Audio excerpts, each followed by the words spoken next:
Сеќавајќи се и оддавајќи почит на милионите жртви во Втората светска војна, не смееме да заборавиме и на над 4300 деца, жени и мажи, роми, погубени во нацистичкиот логор во Аушвиц-Биркенау.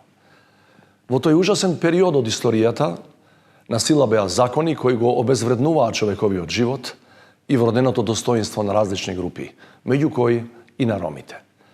Тогашната идеологија овозможуваше експлоатирање на нивниот труд, нечовечки медицински експерименти, присилни стерилизации и на крајот масовни убиства во логорите на смртта. Во текот на Втората светска војна убиени се над 500.000 роми низ Европа и Балканот. Загрижувачки е што денес се уште живи историските неправди кон ромите.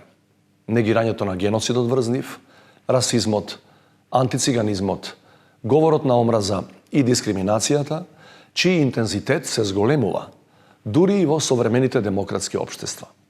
Сето тоа ги турка ромите на маргините и ја уназадува борбата за нивните човекови права и слободи. Ромскиот народ е нераскинлив дел од македонскиот општествен мозаик, кој ги споделува стремежите и жртвите во борбата за слободно општество. Таа коегзистенција треба да продолжи во духот на солидарноста, хуманоста и меѓусебната почит. Да се сеќаваме на историските факти за најголемото зло во историјата на човештвото, преку личните сведоштва на преживеаните. Но наша должност и наша заедничка историска и цивилизацијска одговорност е јавно да се спротивставиме на ваквите појави, за трагедиите од Втората светска војна никогаш да не се повторат.